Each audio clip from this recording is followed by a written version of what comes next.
The archive station was old, very old, the kind of old that made the walls creak even in the silence of deep space, where there was no wind to push them and no reason for them to make any sound at all.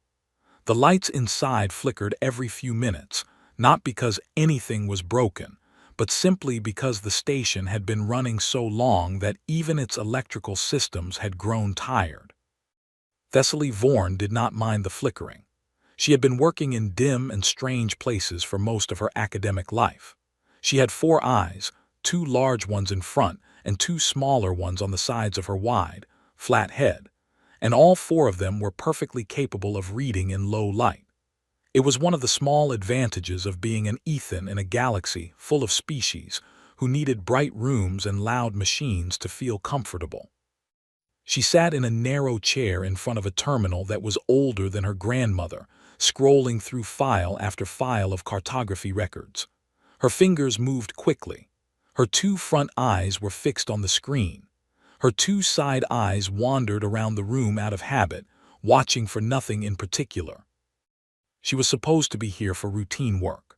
The Conclave Cartography Guild, the organization that employed her as an intern, had sent her to this decommissioned archive station on the edge of the Drenvar system to recover old survey files and transfer them to the new central database. It was boring work. It was the kind of work that was given to interns precisely because it was boring, and no senior cartographer wanted to spend 3 weeks floating in a dead station copying files. Thessaly had not complained. She liked old things. She liked quiet places. And she liked, more than almost anything else, the feeling of finding something unexpected in a place where nothing interesting was supposed to exist. She found it on the 9th day. It was buried under 12 layers of standard survey archives, dust accumulation reports, gravitational drift logs, routine stellar mapping files that hadn't been opened in over 200 years. She almost missed it. Her finger was already moving to the next folder when something caught the attention of her lower left eye. A file name that didn't match the others. Everything else had long system-generated codes full of numbers and dashes. This file had a name. It was called Prime Survey Original Do Not Transfer, Do Not Copy, Do Not Read. Thessaly stared at it for a moment. She read it. In her defense, anyone would have. The file took nearly 4 minutes to open. The station's processor was old, and the file itself was enormous, far larger than any survey document had any business being. When it finally loaded, Thessaly leaned forward without thinking, her front eyes widening. It was a map. But it was not like any map in the Conclave's current database. The maps she worked with every day had a blank gray region near the outer edge of the western spiral arm. Every map had it. It was simply there, like a hole in a page, and nobody talked about it much. The notation along its border said the region was uncharted, and that surveyor access had been suspended under something called Conclave Directive 1 Prime. Thessaly had seen that notation hundreds of times. It had never interested her. Lots of regions were uncharted. Space was large. But this map, this old, hidden do not read map, did not have a gray region. It had stars. Hundreds of them. Bright, detailed, fully mapped stars with names and coordinates and population data, and atmospheric readings and notes about resources and trade potential. An entire civilization's worth of stellar geography, mapped out in careful detail by surveyors who had clearly spent enormous time and effort doing their job properly. And at the center of all those stars, in letters that were bold and clear, and had clearly survived multiple attempts at deletion that had all somehow failed, were 2 words. Human space. Thessaly sat back in her chair. She looked at the screen for a long time without moving. Then she looked over her right shoulder. Then her left. Then she checked both side-eye views out of pure reflex, even though she already knew the room was empty and the station had no other inhabitants. She looked at the screen again. Human space, she said out loud very quietly to nobody. The station hummed and flickered. She did not close the file. She knew she should have. The file had 3 clear warnings on it, and one of them used the word forbidden in 4 different languages. Thessaly had always had a complicated relationship with warnings. She respected them in the way that someone respects a very large dog. She took them seriously. She did not provoke them carelessly, but she also did not simply walk away without understanding what she was dealing with. She started reading. The survey data was old, older than she had expected. Some of it dated back over 1,000 years, to the early expansion period when the conclave was still young and its member species were still learning to work together and map the galaxy with shared tools. The earliest entries were simple: a few scout probes sent into the western spiral arm, returning data about a yellow star and a small rocky system orbiting it. Standard findings. Nothing alarming. Then the notes changed.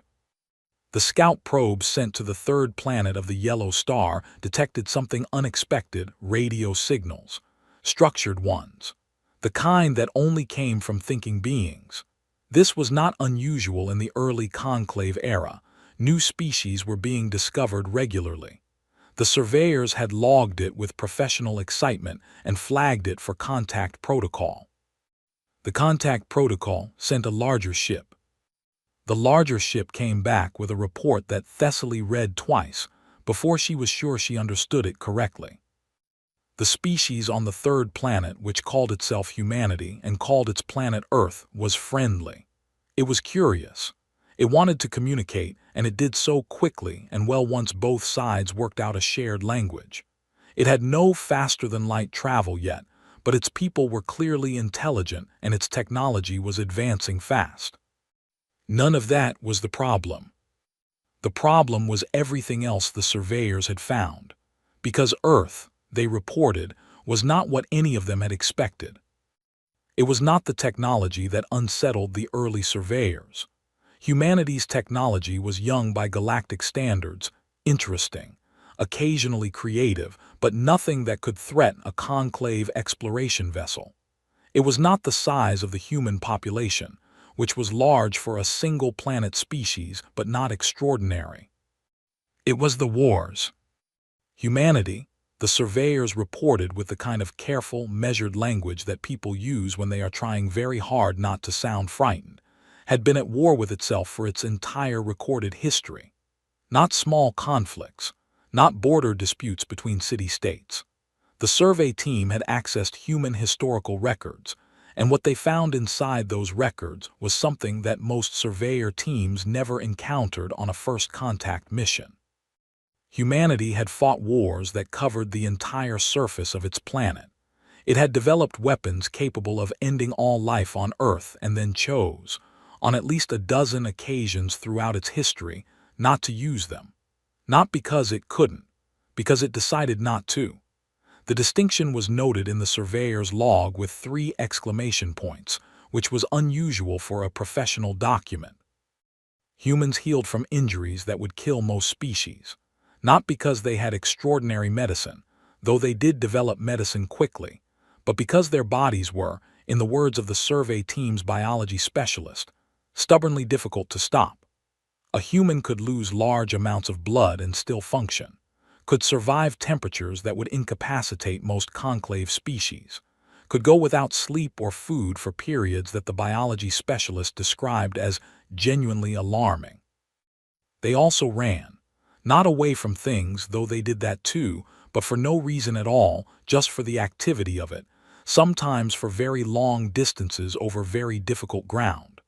The biology specialist had spent 6 pages of the report trying to explain this and had eventually given up and written, "They appear to enjoy it. I do not have a better explanation." Thessaly scrolled through page after page of this. Hours passed without her noticing.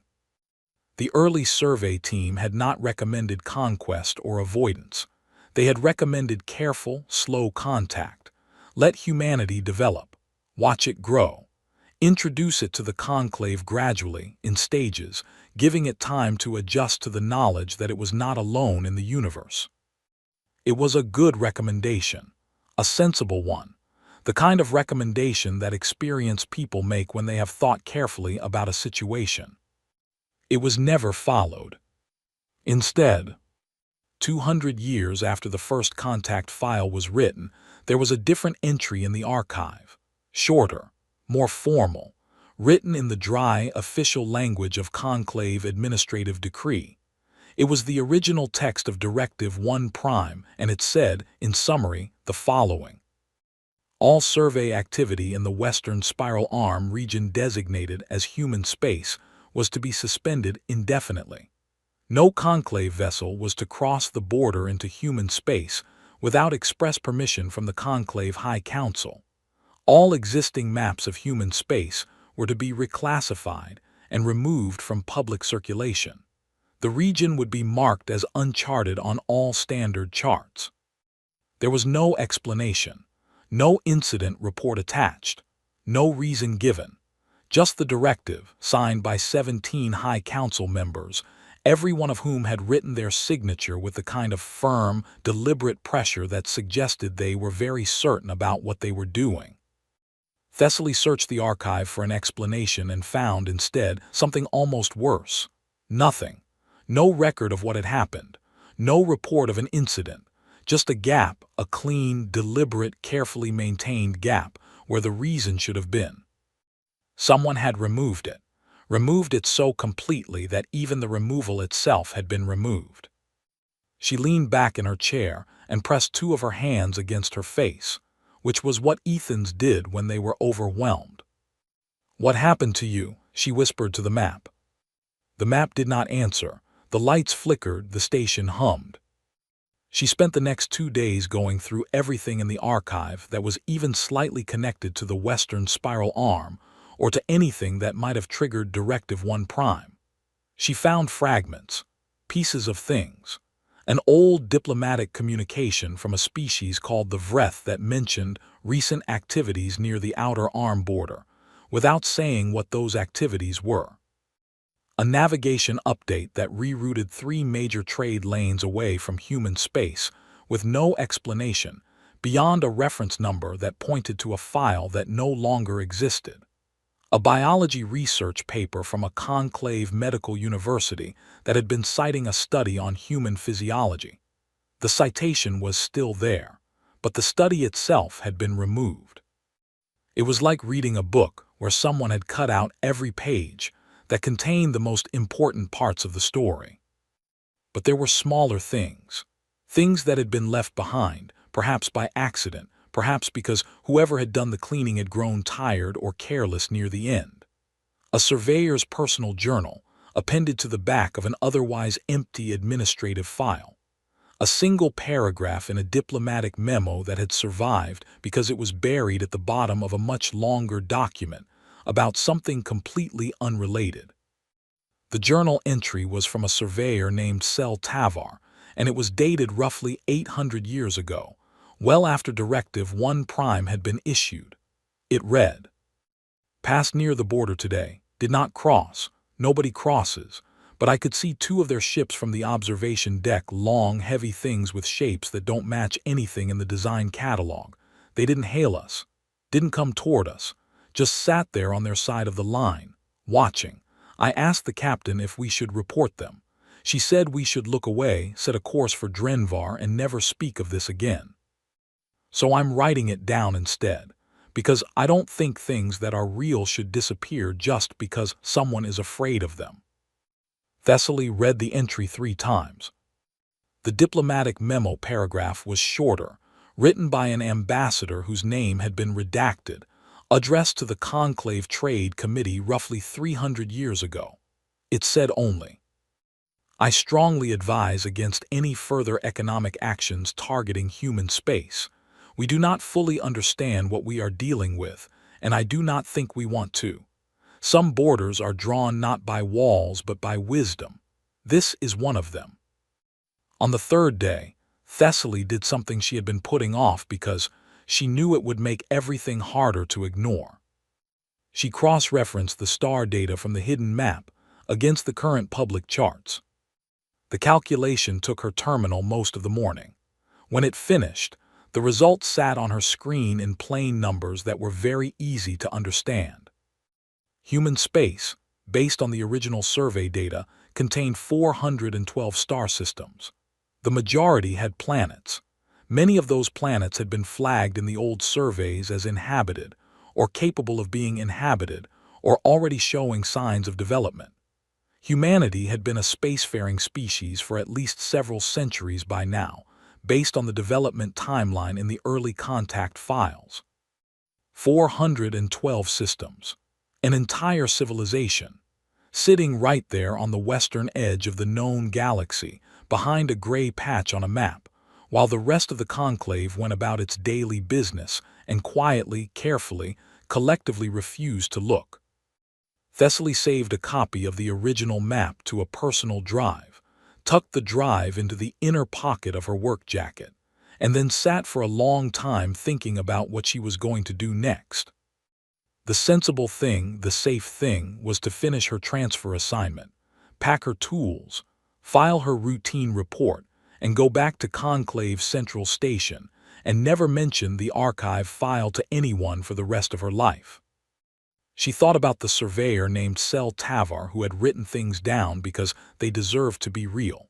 She thought about the clean, deliberate gap where the reason for Directive 1 Prime should have been. She thought about 412 stars and the civilization living among them that the rest of the galaxy had agreed, without ever having a meeting about it, to simply pretend did not exist. She closed the terminal, she packed her tools, she filed her routine report.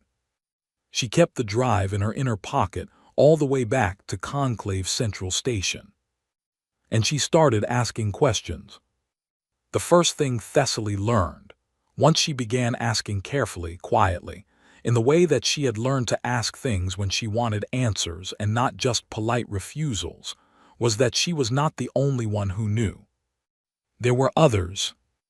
Not many, and they did not talk openly, but they existed, older cartographers who had noticed the gray patch and been told to leave it alone, historians who had found fragments of the old survey records and quietly set them aside rather than report them, a retired conclave diplomat who had been stationed near the Western Arm early in her career and who, when Thessaly found her and sat across from her in a small tea house on Verath Station and asked a careful question, went very still for a moment and then said, "You found the archive file?" "Yes," Thessaly said. The old diplomat looked out the tea house window at the docking bay beyond it, where ships came and went in the ordinary business of a busy station. She was quiet for a long time. "Then you know there are stars behind the gray patch," she said finally. "Yes." "And you want to know why we don't go there?" "Yes." The old diplomat looked at her with the expression of someone who has spent a very long time being careful about something and is now weighing, in real time, whether to stop being careful. "I can tell you what I know," she said, "but I want you to understand something first. What I know is not the whole story. What anyone knows is not the whole story. The whole story is behind that gray patch, and it has been there for 800 years, and the reason no one has gone to get it is not because they couldn't." She paused. "It is because every time someone seriously considered it, someone else in the room who was older and wiser and had seen more of the galaxy would look at them very quietly and say, 'I wouldn't.' And that was always enough." Thessaly leaned forward. "But why?" she asked. "What is over there that frightens an entire galaxy into silence?" The old diplomat picked up her tea. "That," she said, "is exactly the right question, and I am very sorry to tell you that answering it is going to take more courage than either of us might have." She drank. The station hummed around them. Somewhere outside, a ship was powering up its engines, preparing to go somewhere mapped and known and safe. Thessaly kept her hands very still on the table and thought about the drive in her pocket, and the map on it, and the 412 stars that were waiting, in the gray patch, for someone brave enough to look.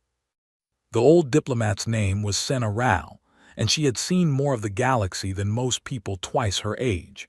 She had worked border stations, trade negotiations, first contact follow-ups, and the kind of quiet diplomatic missions that were never written up in official records because they went wrong in ways that no one wanted to explain later. She had white ridges along the back of her neck that turned pale when she was stressed, and for the entirety of her first conversation with Thessaly Vorn, they were very pale indeed. She did not tell Thessaly everything at once. That was not how Senna Rao did things. She told things in layers, like someone carefully removing old bandaging from a wound slowly, watching for the flinch, adjusting the speed based on what she saw. The first layer was this. The gray patch had a name among the older diplomatic corps. They called it the quiet border. Not human space, not the uncharted region, not anything that appeared in any official document. Just the quiet border, spoken in low voices in private rooms, always with a small pause before and after the words, the way you might speak the name of something you respected enough to handle carefully. "Why quiet?" Thessaly asked. "Because nothing loud has ever come out of it," Senna said. "No broadcasts, no territorial claims, no aggressive movements, no demands, complete silence from their side and complete silence from ours by agreement." She tilted her head. "Though I always thought the name was a little dishonest. Quiet suggests peace. What it really means is that both sides are very deliberately not making noise." "Both sides," Thessaly repeated. "So they know about us, they know we're out here." Senna gave her a look that said this was perhaps the most obvious question she had ever been asked. Of course they know. They have known for centuries. They were the ones who detected the Conclave's early survey probes. Their astronomers identified our ships before our ships identified their planet. She paused. They have simply chosen, as we have, not to make a formal event of it. "Why?" "That," Senna said, "is what I am going to try to explain to you, and I want you to understand that I am not entirely certain my explanation is correct. I am only certain that it is the closest thing to correct that I have found." She started with the Vreth. The Vreth hegemony was not today a major power in the Conclave. It occupied a modest set of star systems in the Eastern Arm, was known primarily for its shipbuilding industry, and participated in Conclave politics with the quiet, unremarkable efficiency of a species that had learned, at great cost, not to reach too far. But 800 years ago, the Vreth hegemony had been the dominant military force in the known galaxy. It had the largest fleet, the most advanced weapons, the most aggressive foreign policy, and it had, roughly 8 centuries in the past, decided that the Western Spiral Arm, including whatever was inside the gray patch, belonged to it. The Vreth fleet that crossed into human space numbered 4,000 warships. Thessaly had read a fragment of this in the archive, but Senna had more detail, drawn from sources she declined to name, and documents she described only as very old and very private. The fleet crossed the border on a clear mission: survey, claim, and if necessary, conquer. The Vreth were experienced at this. They had done it 6 times before with other species and other regions, and it had always worked out in their favor because the Vreth were disciplined and organized, and had more firepower than anything they had ever encountered. What happened next was recorded by the single Vreth ship that came back. The humans had no fleet of comparable size. What they had was smaller, older, and by all technical measurements significantly less advanced than what the Vreth had brought. They should have, by any reasonable military calculation, simply lost. They did not lose. What the Vreth records described, in language that Senna said became increasingly strange and agitated as the account progressed, was that the humans simply did not behave the way an outnumbered force was supposed to behave. They did not retreat to defensible positions and sue for terms. They did not surrender when their losses became severe. They did not follow any of the tactical patterns that the Vreth military strategists had built their models around, because all of those models were built on the assumption that at some point, a losing side would accept that it was losing. The humans did not accept this. They fought in small groups and large groups. They adapted their tactics mid-battle, sometimes in ways that the Vreth commanders described as making no logical sense, and then 3 hours later turned out to make terrible sense. When one approach failed, they tried something different. When their ships were damaged, they kept the damaged ships in the fight rather than pulling them back. When their pilots were exhausted, they fought exhausted. Senna paused here and looked at Thessaly carefully. The Vreth Admiral's personal log was part of the document said I read. He was not an emotional man. He had fought in 7 campaigns and was famous for his cold judgment. But there is a section of his log, written on the 6th day of the engagement, where he describes watching a single human vessel, a small one, heavily damaged, one of its main drives clearly dead, continue to maneuver and fight and refuse to retreat or go silent. And he wrote, I do not understand what keeps it moving. By every measure I have, it should have stopped. But it has not stopped. It will not stop. I am beginning to think it will not stop until there is nothing left of it at all. This is not how war is supposed to work. Thessaly sat quietly. The Vreth fleet withdrew after 3 months, Senna continued. They had lost more than 3,000 ships. The humans had lost more proportionally because they had less to begin with. But they were still fighting when the Vreth turned around. Still fighting. She let that sit for a moment. The surviving Vreth ship reached home carrying the survivors of the campaign and a note. A physical note on actual paper, written by hand. It said, and this I have memorized because I think it is one of the most important sentences ever written in the history of the galaxy. We have returned your people. Please don't do this again. From Earth. The tea house was very quiet. Outside, ships moved in the docking bay, going about their ordinary business. Please don't do this again, Thessaly said softly. A threat, Senna said. Not a demand, not a declaration of war or a list of terms, just a request, polite, almost gentle. She picked up her tea, found it was empty, and set it down again. The Vreth never went back, and when other species learned what had happened, and they did learn because these things always spread, even when everyone is trying to keep them quiet, they decided, one by one, that the western spiral arm was perhaps a part of the galaxy that didn't need exploring. The second story was about the Solon Merchant Collective, and it was different in character, but in some ways even more disturbing. The Solon were traders. They had no interest in conquest. What they had interest in was control, specifically, the kind of control that came from managing the flow of goods and resources across large regions of space. When they identified human space as a region they didn't control, their response was not military. It was commercial.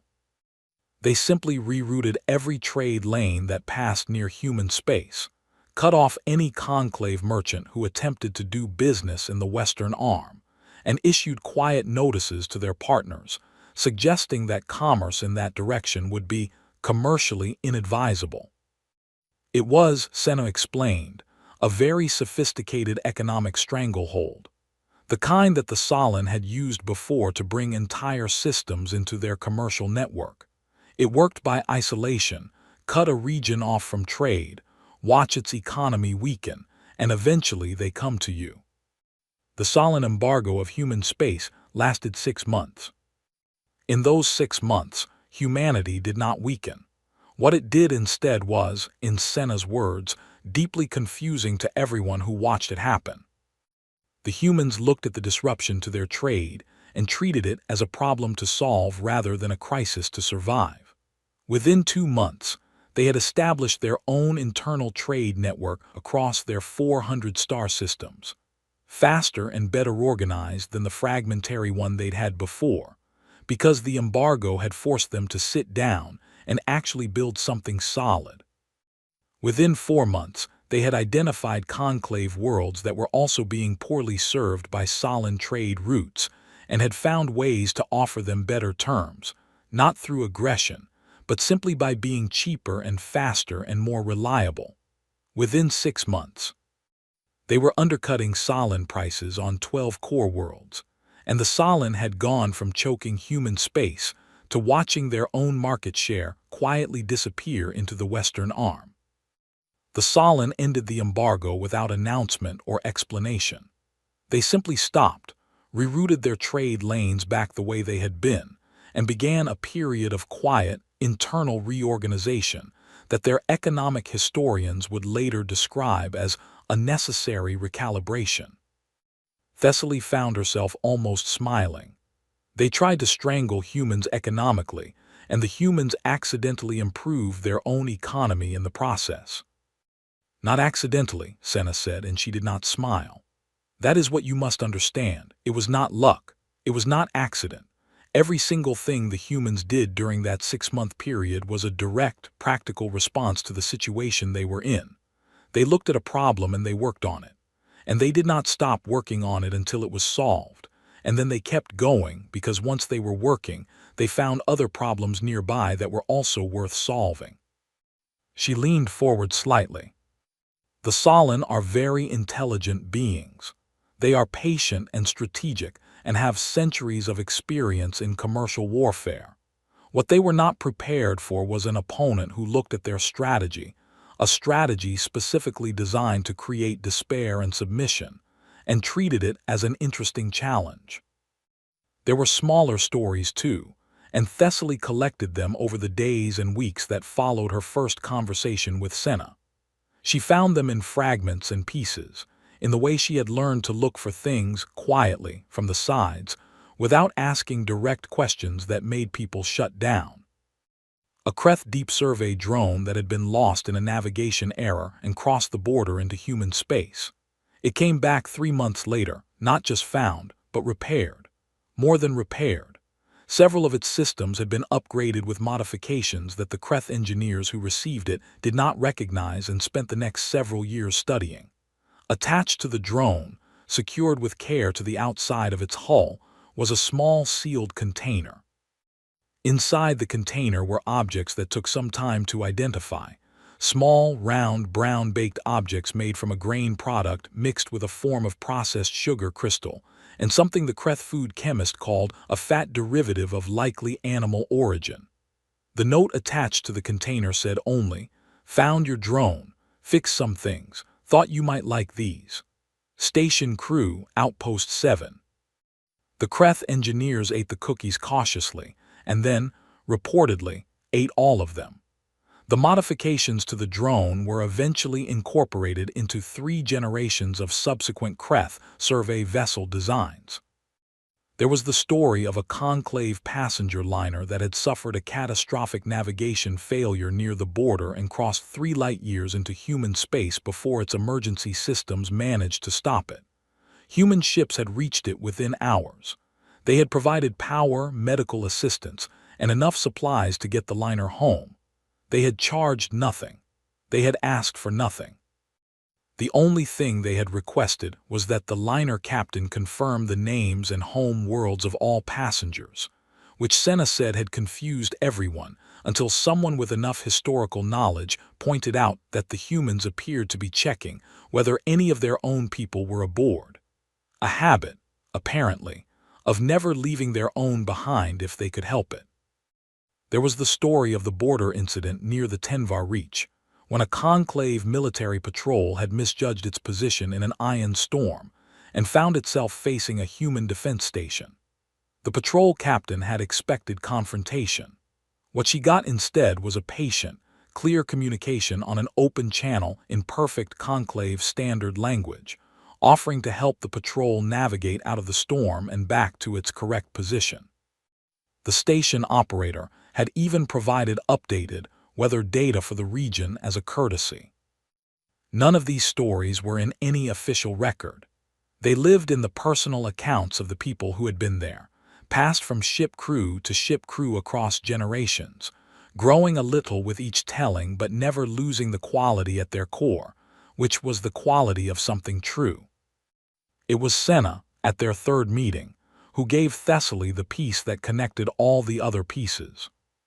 "You have been asking the wrong question," Senna said. Not unkindly, she said it the way a good teacher says it, with enough gentleness that it landed as information rather than criticism. Thessaly looked at her. "What do you mean?" "You have been asking what humans have done that frightens the galaxy. You have been collecting the incidents, the Vreth fleet, the Solon embargo, the drone, the liner, and looking for the common threat, the weapon, the capability, the thing that makes them dangerous." Senna shook her head. "But that is not what the stories are about." Thessaly waited. The Vreth fleet did not turn back because humans were too powerful to fight. They turned back because they were too exhausting to fight. Because fighting them felt like fighting something that would simply never end, and that feeling was more frightening than any weapon the humans actually carried. Senna folded her hands on the table. The Solon did not end their embargo because they were beaten. They ended it because they were outworked by a civilization that looked at a serious problem and treated it as something interesting rather than something hopeless. The drone was not sent back as a show of power. It was sent back because humans found a broken thing and their instinct was to fix it. The liner was helped not because humanity wanted something in return, but because there were people in trouble, and that, to a human, is simply a reason to act. She paused. The white ridges on the back of her neck had gone a little paler. "What the galaxy is afraid of," she said, "is not what humans will do to us. It is what they are, the way they are made. They are made in a way that does not include stopping. They do not stop when things are hard. They do not stop when they are losing. They do not stop when they are tired or afraid or badly outnumbered. They stop when the problem is solved, and not always then, because sometimes they get interested in the next problem while they are still finishing the last one." She looked at Thessaly with steady eyes. "And the terrifying thing is that this is not aggression. It is not even ambition in the way we understand ambition. It is just how they are. It is what they do. The way water flows downward is what water does. The way humans persist is what humans do." And the galaxy looked at this, 800 years ago, and quietly agreed that whatever lived behind the gray patch was something we should leave alone, because we had no framework for dealing with something that simply would not stop. The tea house was quiet for a long time after that. Thessaly thought about Sel Tavar and the two ships he had watched from the observation deck that nobody wanted him to talk about. She thought about the clean gap in the archive where the reason for Directive 1 Prime should have been. She thought about all the small stories and the big ones, and how they all pointed in the same direction. "Someone should have talked to them," she said finally, "properly, a long time ago." Senna looked at her. The expression on her face was complicated, something between agreement and the deep weariness of someone who had thought this for a very long time. "Yes," she said quietly, "someone should have." Outside, the docking bay lights were shifting to the station's evening cycle. Somewhere in the galaxy's western arm, behind a gray patch on a map, 412 stars were circling their suns, and the civilization among them was doing what it had always done, working, building, solving problems, and waiting, perhaps without even knowing it was waiting, for the rest of the galaxy to finally decide it was ready to come and say hello. Varath Central Station was the largest station in the Conclave's Western Transit Network. It sat at the junction of 7 major trade routes, serviced over 300 ship arrivals and departures every standard day, and had a population of roughly 90,000 permanent residents, alongside a rotating population of travelers that pushed the total headcount to somewhere around 150,000 on a busy cycle. It had been built to handle surprises. It had docking bays that could receive ships of almost any configuration. It had a diplomatic wing with translation services in over 2,000 languages. It had a security force, a medical facility, a commercial hub, an administrative tower, and a communications relay powerful enough to reach the other side of the known galaxy in under an hour. Nothing about its design had prepared it for what happened on an otherwise perfectly ordinary morning, at a quarter past the 7th hour of the station's clock cycle. The arrival alarm, a gentle tone, nothing urgent, the kind that went off 100 times a day, chimed in docking control, and operator second-class Fenris Kahl looked up from his terminal to check the approach data on the incoming vessel. He looked at the data. He looked at it again.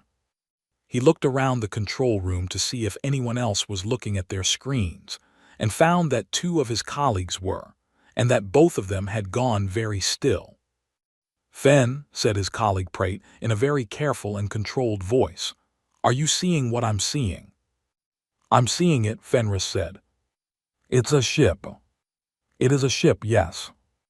Coming from the direction of the western arm, yes. There was a silence in the control room that was not actually silent because all the equipment was still running, but felt silent because everyone in it had stopped making any sound at all. It's broadcasting, said the third operator, Liz, staring at her screen with her head tilted as if that might help her understand what she was reading. Wide spectrum, open channel, all frequencies. She paused. It's a greeting. The ship that was coming toward Varath Central Station was large enough to be significant, but not so large as to be aggressive. It was built, and this was the first thing the station's analysis systems noted and could not quite categorize, in a way that suggested it had been built by people who were deeply practical and not particularly concerned with how it looked. There were sections that were clearly older than other sections. There were external modifications, extra plating in some areas, additional antenna clusters, equipment housings bolted to the hull that didn't match the rest of the design, that suggested ongoing modification over time rather than a single planned construction. The engine's signature was unusual, efficient, clearly capable, but running in a configuration that no conclave ship database could match.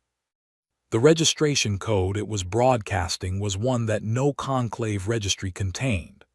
The language in its greeting was conclave standard, perfect, clear, entirely unaccented, which was, on its own, enough to make the translators sit up straight because it was not what you expected from a species making first contact.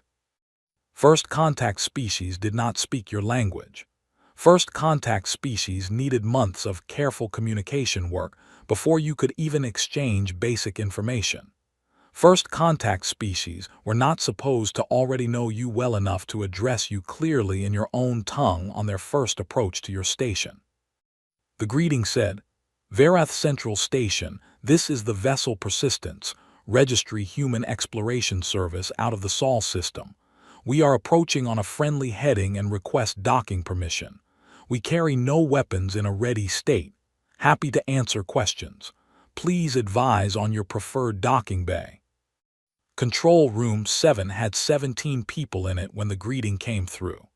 By the time the message had been confirmed and reread, there were 31, because word had spread through the control wing in approximately 90 seconds. Fenris Call, who was technically the officer on duty, spent 45 seconds staring at the message on his screen, and then did the only sensible thing available to him. He kicked the decision up to his supervisor's supervisor, which was a person named Director Olin Kess, who arrived at Control Room 7 4 minutes later looking as calm as a person can look when they have just been told that a human ship is asking for a parking space at their station. Director Kess read the message. She read it twice. She looked out the observation window at the approaching shape of the Persistence on the long-range display. She pulled up the analysis data. She looked at her staff, all of whom were looking back at her with expressions that said, very clearly, please tell us what to do. Director Kess had been working in station administration for 38 years. She had handled engine fires, medical epidemics, diplomatic incidents, a docking bay flood caused by a malfunction in a water recycling system, and one memorable occasion when a trader had brought an uncontained specimen of a species that turned out to be venomous and highly mobile into the commercial hub. She had never handled this. Assign them Bay 47, she said, because Bay 47 was large, isolated, had its own atmospheric systems, and was far enough from the main residential sections to give everyone a little space. Get me the diplomatic wing on the line. Get me Security Chief Vara. And someone tell Thessaly Vorn.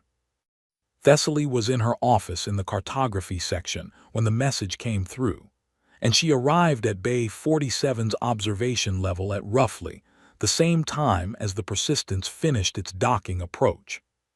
She had been waiting in some form for something like this. She had known it was coming not in the way of prophecy, but in the simple logical way that when you pull a thread long enough, the thing it is attached to eventually arrives. She had been pulling threads for 8 months. She had built a file of fragments and stories and second-hand accounts and old diplomat memories, and she had understood, in a way that she suspected most people around her had not yet caught up to, that the gray patch was not a stable situation. Things that are kept quiet do not stay quiet forever.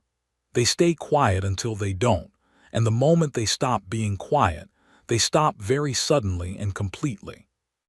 What she had not entirely expected was him. The Persistence settled into Bay 47 with the easy competence of a ship whose crew had done this thousands of times. Docking clamps engaged. The airlock cycled. The bay's atmospheric processors hummed as they worked to equalize pressure and composition. And then the airlock opened, and Commander Eli Marsh walked out. He was, by any measure Thessaly had expected to apply, unremarkable. He was medium height, shorter than she was, though Ethan's tended toward the tall end of the bipedal range. He was broader through the shoulders than most species she dealt with, which she knew was a common human characteristic, but it was less imposing in person than in the biology reports she had read. He had dark hair, cut short, and a face that was weathered in the way that faces got when they spent a lot of time on ships and in places with variable atmospheres. He was carrying a large travel mug with a handle on it, the contents of which steamed slightly in the bay's air, and he was wearing a dark jacket that had a tear along the left sleeve that had been roughly repaired at some point and then partially retorn. He walked out of the airlock and stopped. The observation level above Bay 47 had, in the 11 minutes since his arrival had been announced on the station's internal network, accumulated somewhere between 300 and 400 people. Not security staff. They were present but standing back, per Director Kess's instructions. Just residents and travelers and workers who had heard that a human was docking at Bay 47 and had decided that whatever they had been doing was less important than seeing this. Marsh looked up at them. They looked down at him. He looked around the bay. He looked at the airlock he had just come through. He looked at the security staff standing at a respectful and very careful distance. He looked back up at the observation gallery of several hundred aliens who were watching him in complete, profound, barely controlled silence. He raised the travel mug in what Thessaly recognized, from her reading, as a human gesture of acknowledgement. "Hi," he said, in conclave standard, in a voice that was calm and clear and carried through the bay without effort. "We've noticed nobody visits. We figured we'd come say hello." He paused and looked around the bay again, apparently checking for something. "Is there a customs form I should fill out?" The next 4 hours were the most carefully orchestrated chaos that Verath Central Station had ever produced. Director Kess handled it with the steady efficiency of someone who understood that the correct response to unprecedented situations was to apply very normal procedures to them as quickly as possible, because normal procedures were calming for everyone involved, including the unprecedented situation itself. Marsh was escorted, at a distance that started at 10 meters and gradually, cautiously decreased, to the diplomatic wing, where he was met by Ambassador Second-Tier Doral Veth, who had been stationed at Verath for 6 years and was generally considered unflappable. Veth sat across from Marsh at the diplomatic table and was, for the first time in his career, flappable. Thessaly got herself into the room by the simple method of telling 3 different people that someone else had already cleared her presence there. It was not strictly ethical. She was not strictly sorry. She sat at the far end of the table and watched. Marsh set his travel mug on the table, which was an antique piece of conclave diplomatic furniture worth more than most small ships, and which had never in its history had a travel mug set on it, and looked at Ambassador Veth with a direct, open expression that Thessaly found herself cataloging carefully. He was not nervous. That was the first thing. Not performing calm, actually calm, in the deep-down way of someone for whom this situation, however unusual, was simply a problem to be worked on, and problems were things he was accustomed to. He had lines around his eyes that suggested he spent a lot of time in expressions of concentration or amusement, and at the moment it was not entirely clear which one was operating. "I want to be clear up front," he said to Ambassador Veth. "We're not here to make demands, issue statements, or start anything that needs a treaty. I am specifically authorized to have a conversation and not much else. The conversation can be about anything you want." He glanced around the room. "Though I notice you've got a cartographer in the back, so I'm guessing some of this is going to be about the map." Every head in the room turned toward Thessaly. Thessaly felt all four of her eyes widen. "We know about the gray patch," Marsh said, without looking away from the ambassador, but with a tone that suggested he was entirely aware of the cartographer's reaction. "We've known for a while. We thought it was funny at first. Then we thought it was a little sad. Then we just let it be, because it seemed like you needed it to be that way and we had other things to work on." He picked up his travel mug and took a drink. "But there's a generational thing that happens, I think. Somebody who was alive when the original decision was made, they have a reason for the rule. They understand why. But 10 generations later, you've got people following a rule whose reason nobody remembers, and that's when things start to go sideways. Because a rule without a reason is just a habit, and habits are harder to fix than decisions." Ambassador Veth had recovered his composure sufficiently to ask, "Are you suggesting that the current situation, the border arrangement, is unsustainable?"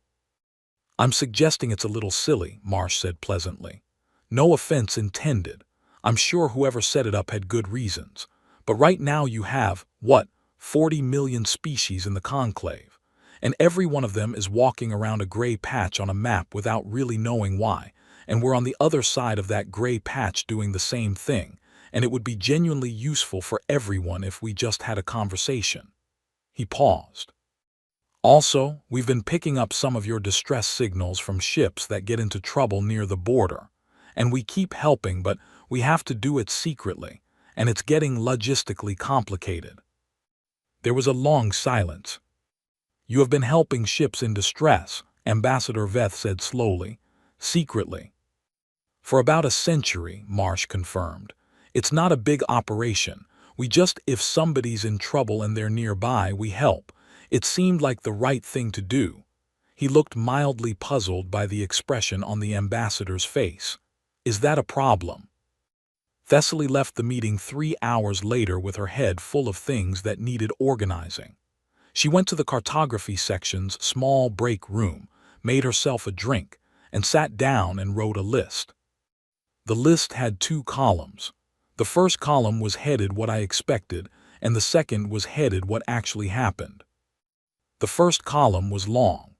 It had items about difficult negotiations and veiled threats and careful diplomatic language, and the kind of slow, guarded exchange of information that characterized every first contact in conclave history.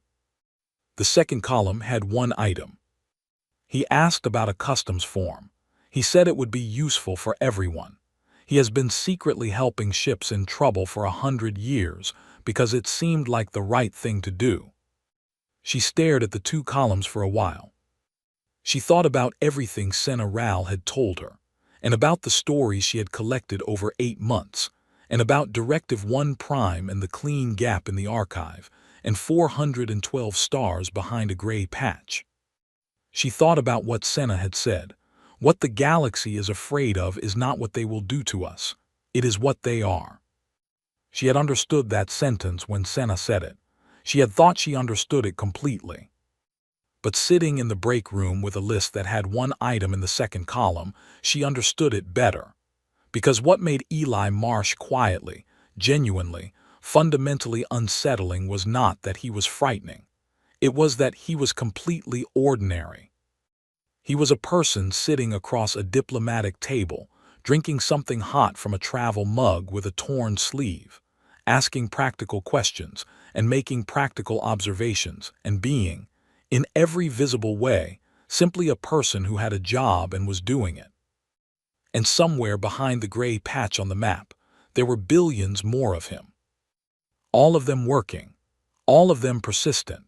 All of them looking at the galaxy's gray patches, its blank spaces, its avoided questions, its rules without reasons, and asking, in calm and reasonable voices, whether it might be useful to actually talk about this. Thessaly finished her drink, put down the list, and went back to the diplomatic wing. She had questions, and for the first time in 8 months, there was someone she could ask them to directly. The diplomatic wing of Verath Central Station had 12 meeting rooms.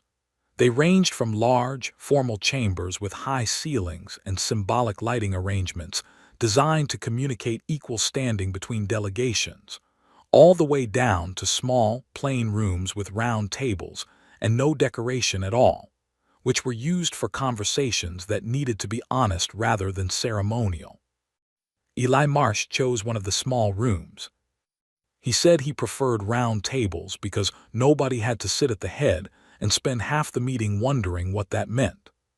Ambassador Veth had looked at him for a long moment after this statement with the expression of a diplomat who had spent 30 years navigating the significance of table geometry and was now being asked to set all of that aside.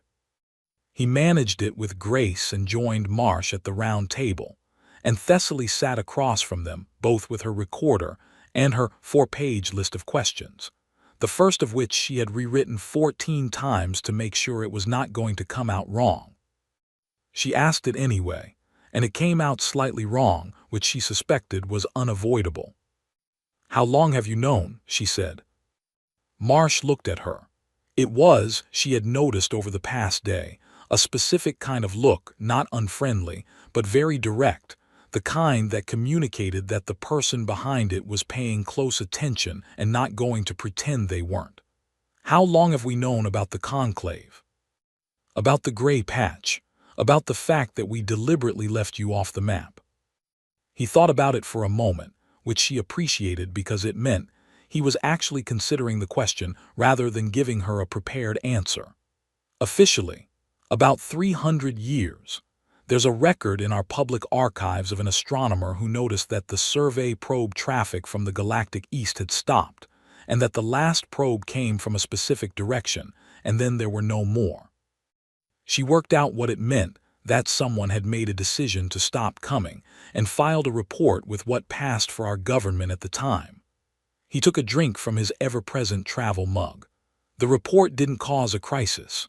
People talked about it for a while and then went back to work, which is what we tend to do. It didn't frighten anyone. Some people were worried about it. There was a theory for a while that we'd done something wrong, that you'd found us dangerous and decided to quarantine us. That theory had a decent following for a generation or two, but it didn't really hold up because if you wanted to quarantine us, you'd have done something more active than just not coming back. You just stopped, and the stopping felt more like backing away than boxing us in. He tilted his head. It felt like we'd scared you somehow. And that felt strange to us, because from where we were sitting, we were the ones who were outnumbered. Thessaly wrote something in her notes. "But you still didn't come to find out." "Not officially, no. We were busy."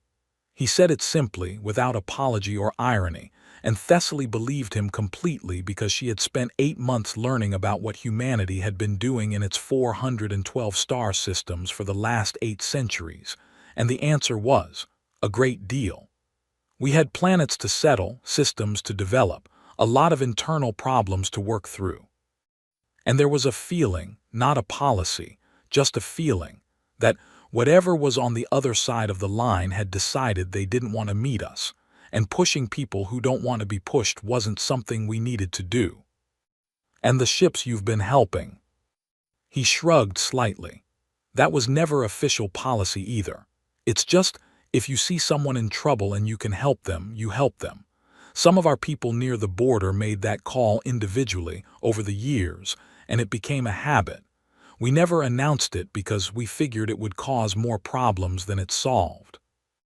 The conversation went on for 2 hours, and Thessaly asked questions and Ambassador Veth asked questions, and Marsh answered all of them with the same direct, unfussy honesty that she was beginning to think was simply the way he communicated, not a diplomatic technique, not a practice style, but a genuine preference for saying the actual thing rather than the safe version of the thing.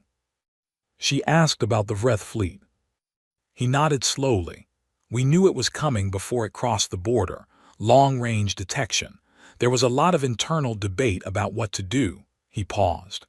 Some people wanted to send a diplomatic signal before they arrived. Some people wanted to wait and see if they stopped at the border. Some people wanted to prepare a full military response immediately.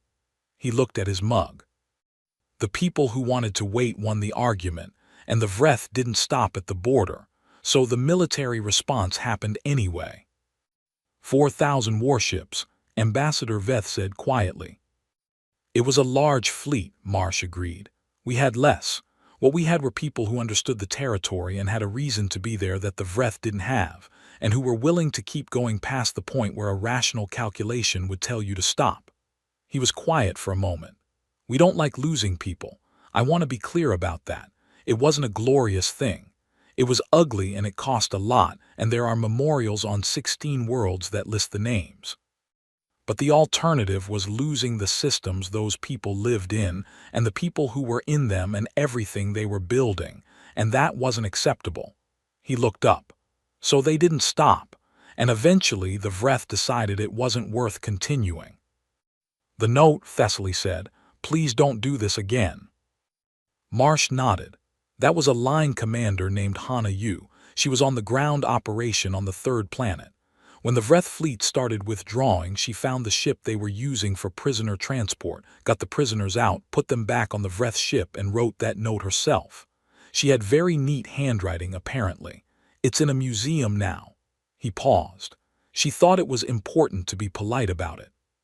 She said you shouldn't make people feel more humiliated than necessary when they're already leaving. Ambassador Veth looked as if this piece of information was doing something complicated to his understanding of the universe. She thought about their feelings after they invaded. She was that kind of person, Marsh said. Thessaly asked, eventually, the question she had been building toward. Not the question about the Vreth fleet, or the Solon embargo, or the drone, or any of the specific incidents she had spent months collecting. The question underneath all of those questions, the one that Senna Ral had told her was the right one, back in the tea house on the day that had started all of this. What are you, she said. Not politically, not militarily.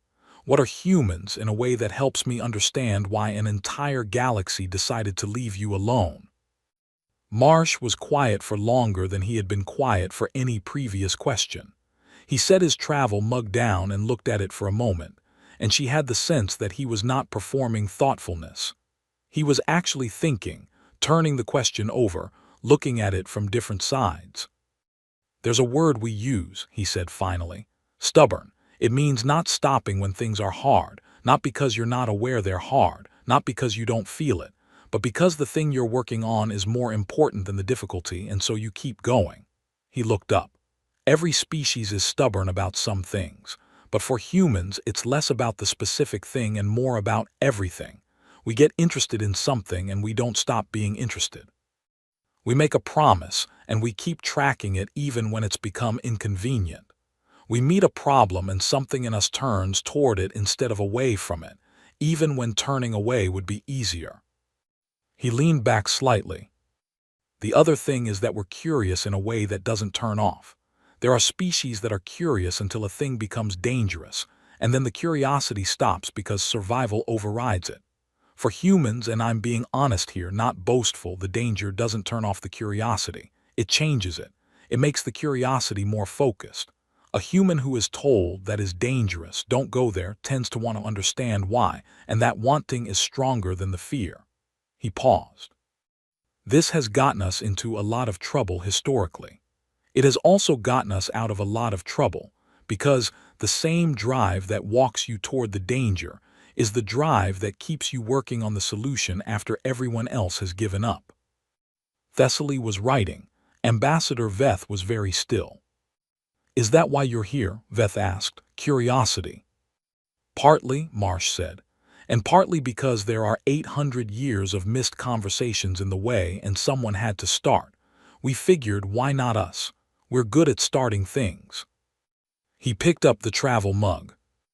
"Also, we kept picking up fragmentary signals from your side of the border that suggested someone over here had found some of our old survey files and started asking questions.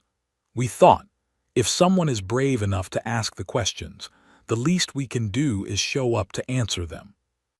He looked directly at Thessaly.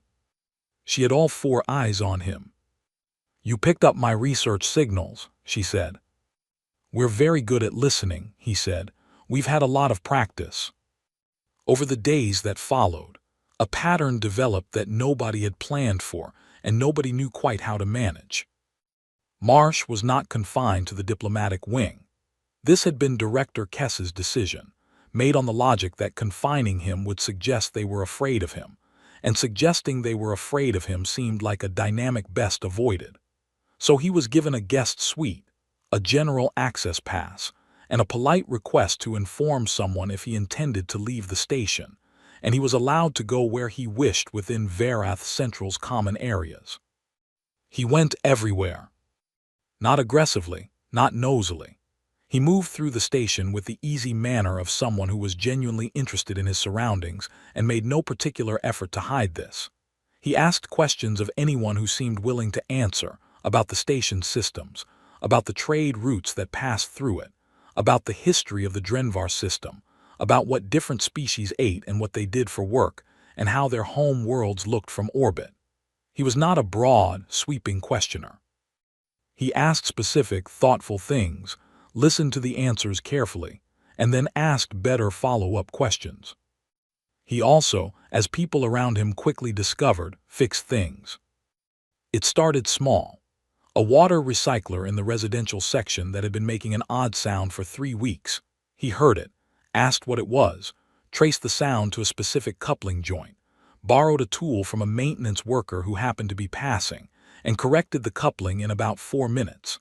The maintenance worker watched this with the expression of someone who had been meaning to get to that coupling for 3 weeks and felt simultaneously grateful and vaguely outclassed.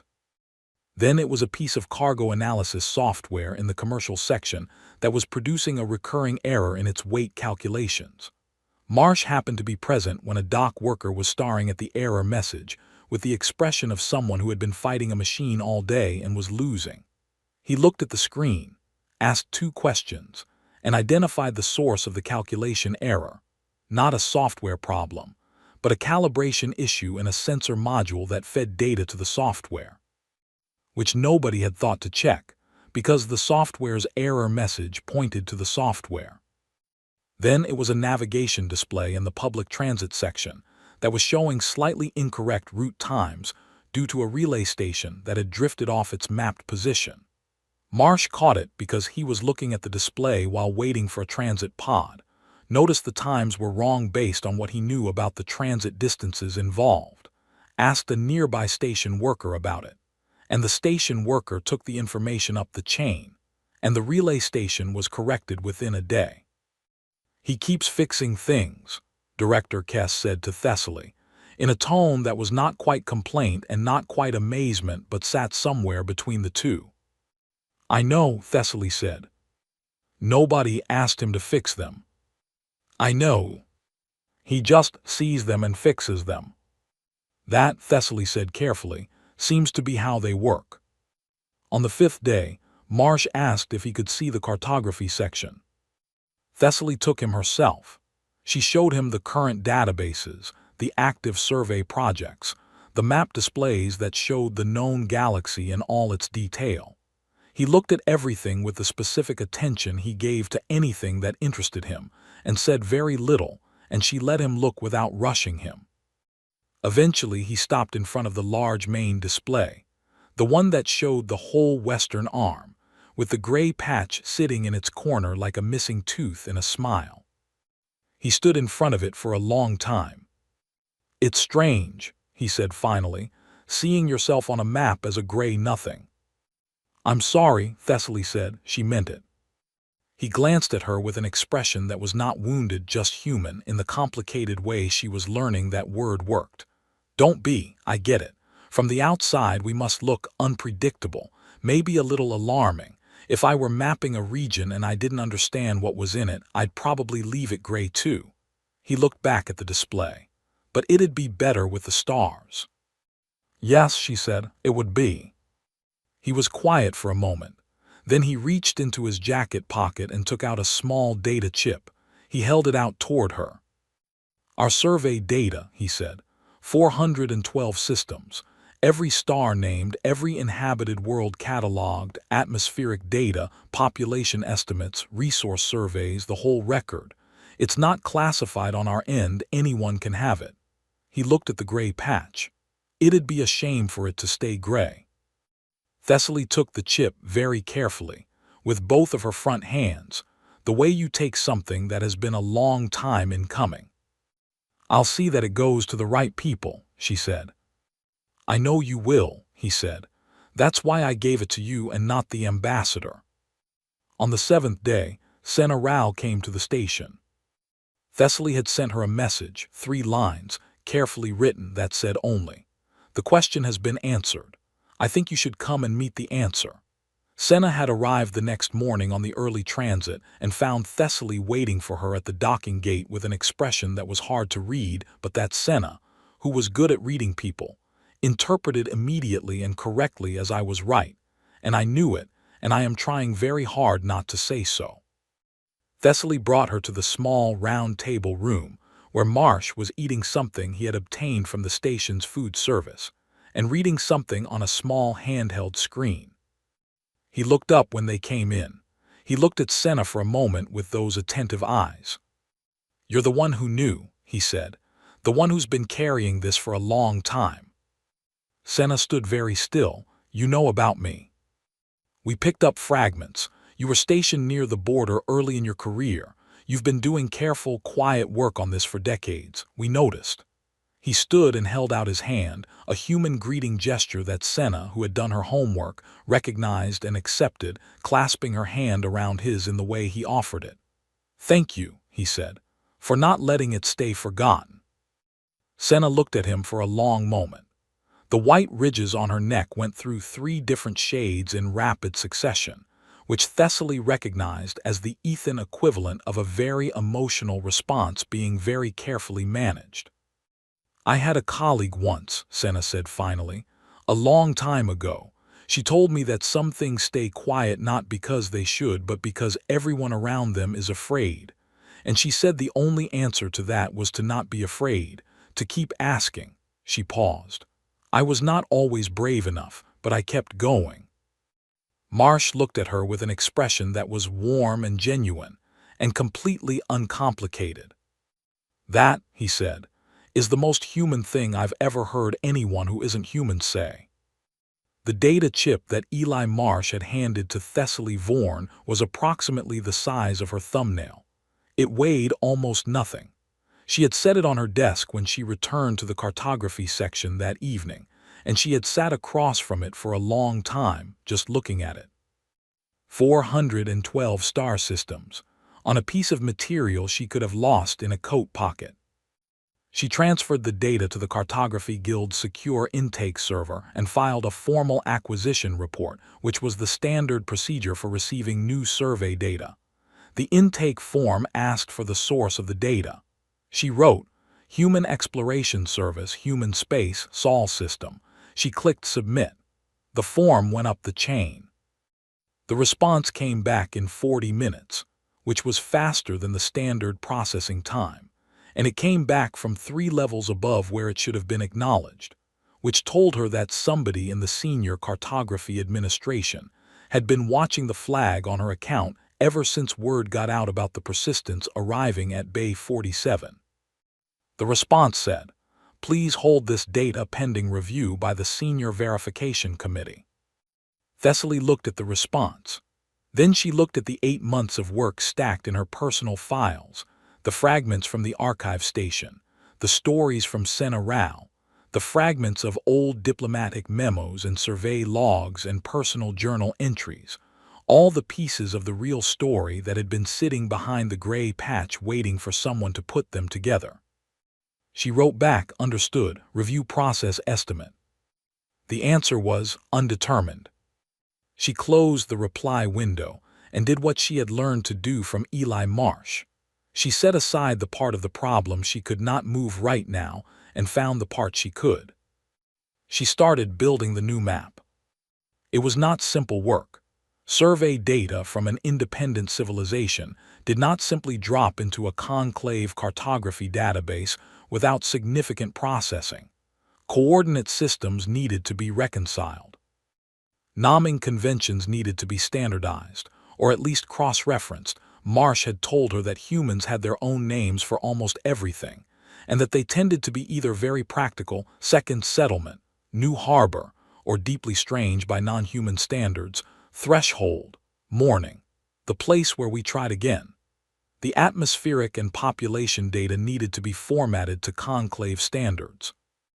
Thessaly did this work for 2 weeks, while the senior verification committee met and deliberated and sent her careful, formal messages asking careful, formal questions.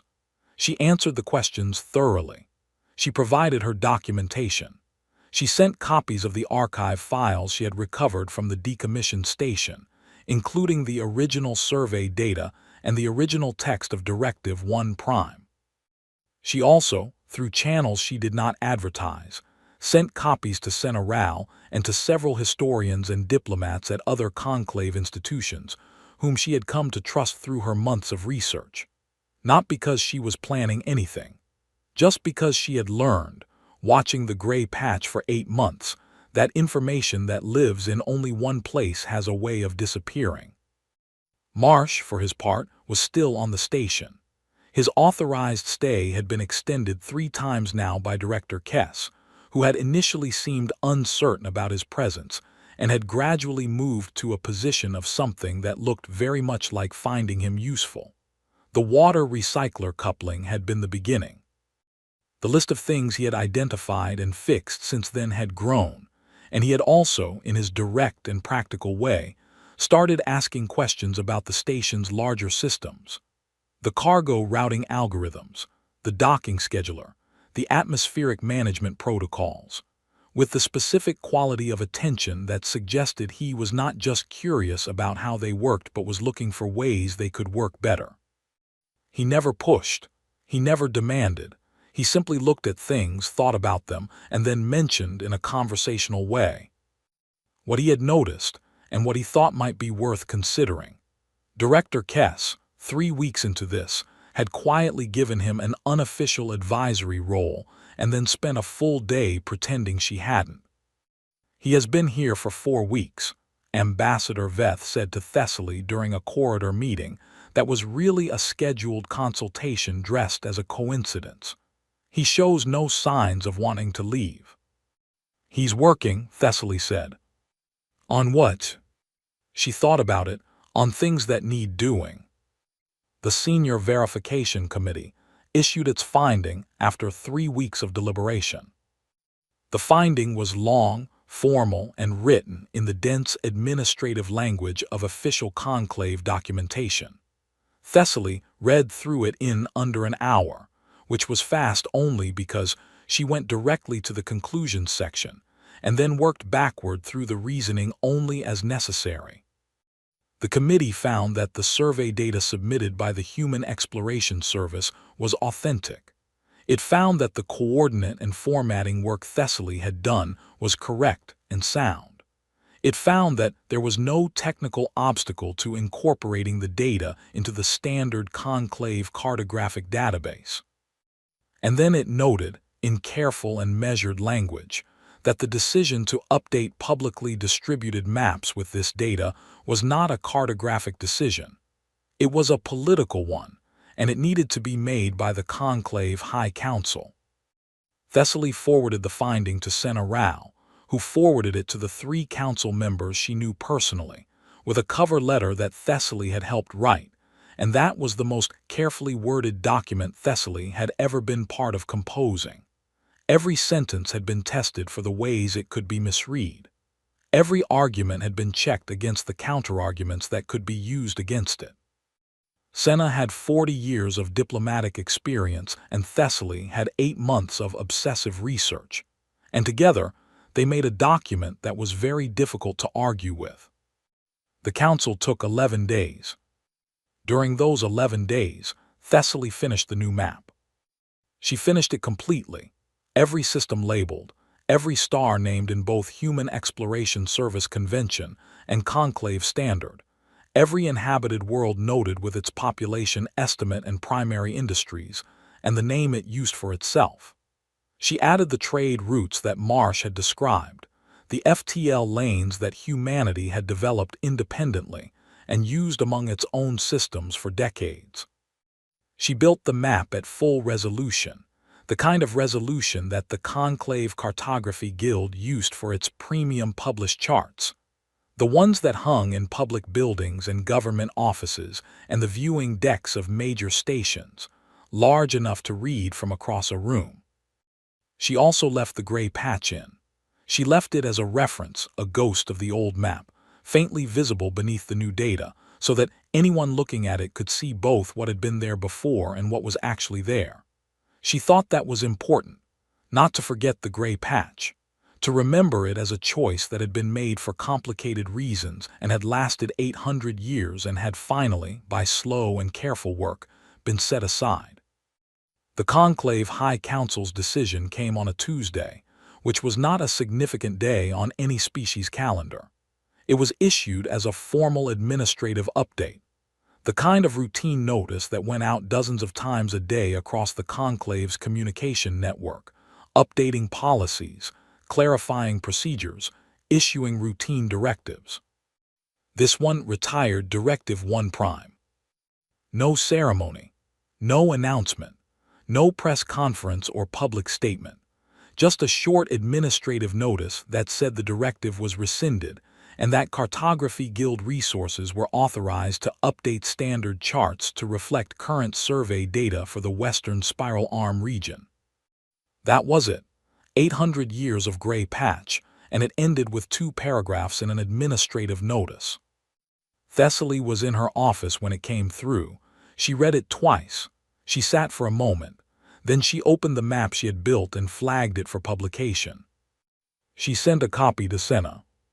She walked down 2 corridors to Marsh's temporary office. He had an unofficial space in the logistics section now, a small room with a round table that Director Kess claimed was not permanent, but that had somehow accumulated a full complement of tools and a second chair and a second travel mug that was clearly there for guests, and knocked on the open door. Marsh looked up from what he was working on. "The directive is retired," she said. He looked at her. Something moved through his expression, not triumph, not vindication, but something quieter than both. "Good," he said. "The map goes out tomorrow. Full distribution across the Conclave network. Every station, every ship, every terminal." He nodded slowly. "Would you like to see it?" she asked, "before it goes out?" He put down what he was working on and stood up. She showed it to him on the main display in the cartography section, the same display they had stood in front of on the day he gave her the chip, the one that had shown the gray patch in its corner like a missing tooth. The gray patch was gone. In its place, the Western Spiral Arm was fully populated with stars, hundreds of them, bright and named and interconnected by routes and lanes, and the small notations that told the story of a civilization that had been building quietly for centuries. Human space was no longer a blank. It was a place, fully real, fully mapped, fully there on the chart of the known galaxy in exactly the same way as everything else. Marsh stood in front of it for a long time. Thessaly stood beside him and did not say anything, because there are moments that belong to the person having them, and the best thing you can do is give them space. He reached up and touched the edge of the display lightly with 2 fingers, a star near the center of the human systems. The display identified it, Sol, the yellow star, the first one the early Conclave surveyors had found 1,000 years ago, when the signal from the 3rd planet had caught their attention and set the whole long story in motion. "Earth," he said quietly. "Earth," she said. He was quiet for another moment. Then he dropped his hand and looked at her, and there was something in his expression that was simple and direct and very human in the specific way she had learned that word meant, not complicated or hidden, just a genuine feeling clearly felt. "Thank you," he said, "for not leaving it gray." "Thank you," she said, "for coming to say hello." The new map went out across the conclave network the following morning at the start of the first hour of the standard clock cycle, arriving on terminals and displays and public charts across hundreds of star systems simultaneously, the way important updates did. Most people who saw it that day noticed only a small change to a region of the western arm that had previously been uncharted. Many of them looked at it briefly and moved on, because they had work to do and it was early. Some people looked longer. A navigation officer on a long-haul freighter out of the Kreth systems stared at the update for several minutes before calling her captain, and the captain came and stared, and then they stood together looking at the western arm and all its new stars and said nothing for a long time because there was a lot of nothing to say and nowhere to begin. A history professor at the conclave's largest university called 3 of his colleagues before he had finished his morning drink and spent the next 4 hours on calls that kept being interrupted by other calls from other people who had also seen the map and wanted to talk about it. An elder member of the Vreth diplomatic service, 93 years old and retired, saw the map on the public display in the common room of her residence block and sat down in the nearest chair and did not move for some time. She had been a junior diplomatic aide when she was young enough to have spoken once to a diplomat who had spoken once to someone who was in the room when the fleet came back with the note. She had carried that story her whole life, turning it over occasionally, wondering. She looked at the map for a long time and thought about the note, and about the line commander with the neat handwriting who had thought it was important to be polite, and she thought, 800 years. It took us 800 years. And then she thought, better late than never. The conclave's formal contact protocols with human space were established over the following 18 months, in the careful and deliberate way that significant things were done. Trade agreements were negotiated. Diplomatic missions were established. FTL routes between human space and the conclave's eastern networks were mapped and certified. Humans, true to everything Thessaly had learned about them, did not wait for the protocols to be finalized before getting involved. Human engineers appeared at conclave infrastructure projects before anyone had formally invited them, looking at systems with interested eyes and mentioning, helpfully, that they had a few ideas. Human merchants showed up at border stations with goods that turned out to be in high demand and competitively priced, having done their market research quietly in advance. Human explorers filed survey requests for regions the conclave had marked as too hazardous to investigate, apparently finding this description more interesting than discouraging. The conclave adapted. It had little choice, but the adaptation was not unhappy, which was something that the historians who later wrote about this period noted with interest. There was no conflict, no crisis, no moment of confrontation or threat. The gray patch became a door, and the door opened, and on the other side was a civilization of stubborn, curious, relentlessly helpful people who had been waiting a long time for a conversation and were very ready to start one. Thessaly Vorn was promoted twice in the year following the map update. She did not particularly pursue the promotions, but she did not refuse them either, because they came with larger offices and better access, and both of those things were useful. She kept working on the border regions. There was still a great deal of cartographic catch-up to do in the Western Arm, and she was the person in the guild who understood it best. She collaborated with the Human Exploration Service on a joint survey project that mapped 11 previously uncharted systems along the old border corridor. She wrote 2 papers that became widely cited, though she was better at writing papers than reading citations and rarely checked. She kept in contact with Senna Rao, who consulted on the early diplomatic framework and retired shortly afterward, and sent Thessaly occasional messages from wherever she was traveling, which was usually somewhere interesting, and usually involved finding some old record or fragment that needed to be understood. She kept in contact with Marsh, who did not stay on Verath Central indefinitely. He had eventually submitted his report to the Human Exploration Service, been recalled briefly to Saul for what he described as a lot of meetings, and then sent back out on the Persistence on an expanded mission to continue what had become, officially, the largest human diplomatic engagement in centuries. He sent her data from time to time, not personal messages. He was not a particularly expressive communicator in writing, but survey data, notes on systems he had passed through, occasional observations about things he had noticed in conclave space that seemed worth thinking about. She sent back corrections to his coordinate notations, because he had a persistent habit of using the Human Exploration Service system when conclave standard would be cleaner, and she was a cartographer, and this bothered her professionally. The map that Thessaly had built was published in full print edition by the Conclave Cartography Guild 6 months after its digital distribution. The print edition was a large format chart, the kind that was made to be displayed, not folded, on heavy material that would last a long time. She received a copy. She framed it and hung it in her office.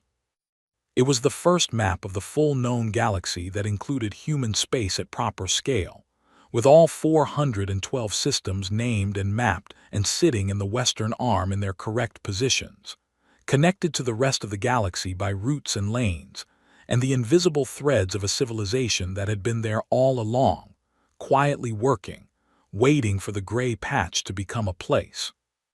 In the lower right corner of the map, beneath the legend and the Cartography Guild seal, the notation that had once bordered the gray patch had been updated.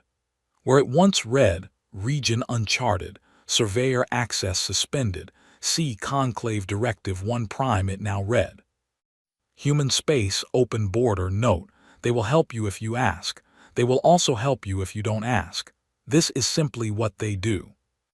She was looking at the map on the afternoon it arrived, standing in front of it with her morning drink, thinking about 8 months in an archive station and old files, and the drive in her jacket pocket, and all the slow, careful work that had led to this particular Tuesday afternoon, when she noticed something she had not noticed before. In the lower left corner of the map, beneath the compass rose, in the small white space beside the scale bar, there was writing. Small, neat, done in a dark marker directly on the printed surface of the map, not printed as part of the design, written by hand after the fact on the actual physical copy she had received. She put down her drink and leaned close. It said, "Nice work on the map. Took you long enough, E. Marsh." She had no idea how it had gotten there. She did not ask. She stood back and looked at the map, all of it, the whole known galaxy with human space sitting in its proper place in the western arm, fully real, fully mapped, fully part of the picture. She never took it down.